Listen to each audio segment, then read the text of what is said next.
I mean, these people were all designers, 10, 20 years experience of designing.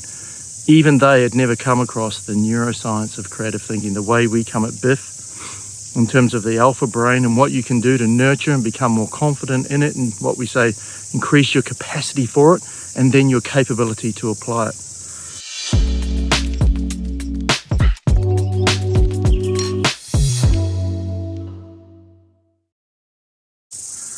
Oh yes, just come up the brutal stairway to heaven. Scout and I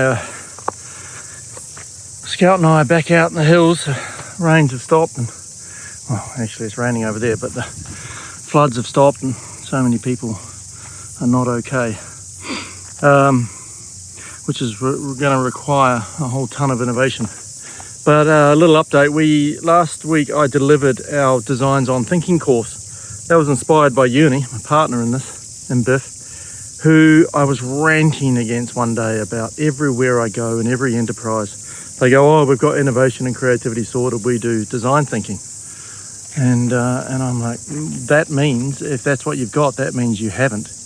Because design thinking doesn't really engender thinking, the way we come at the neuroscience of creative thinking. It's design by the numbers. It's creativity by process.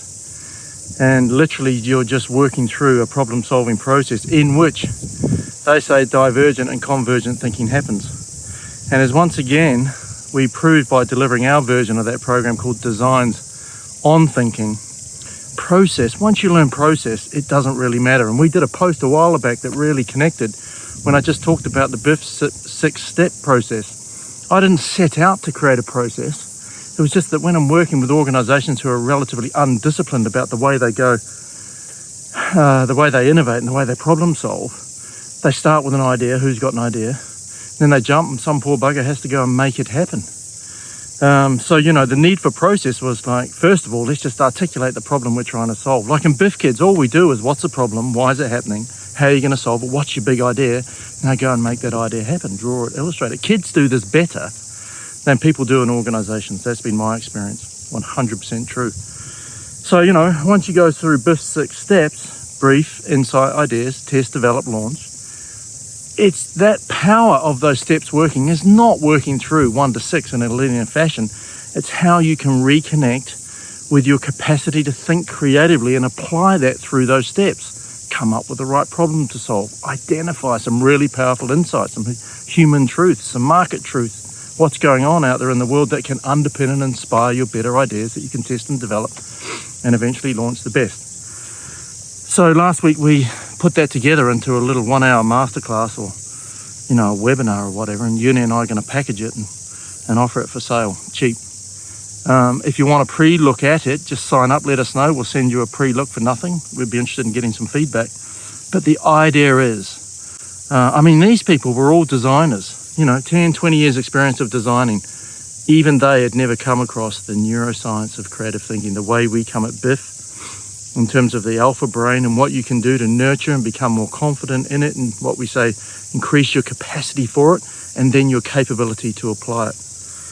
And the best and most rewarding thing about doing that, which I'm spending a lot of time thinking about now, is how that applies in the world out there, your value in the world, solving problems, creating better ideas, making stuff happen, but also how it points back in at you. Creative people have been scientifically proven to be happier, healthier, and more whole. Why? Because the creative brain, the neuroscience of the creative brain, in that creative state is how you access the deeper parts of you that you are normally closed off from. We want to reconnect with it, unlock it, and unleash it. Because all of that value of who you are, who you might become, the confidence to go and test and develop your own self, what my good friend James Scroggs talks about, venturing yourself, as much as venturing the idea you might be working on for someone else or your own. It's as valuable, and to my point of view, more valuable, that journey starts within, and then you can apply that without. So that's BIF. We're starting to really gear up to launch our ecosystem. I'm really coming at this systemically, because we have quite a wide portfolio that talks through from preschool through to enterprise and venturing. We want to launch that from us to you and make it really available for everyone to get hold of. Why? because ideas can change our world. They can change our personal world, and they will change our world out in the world. So, best we have some better ideas faster.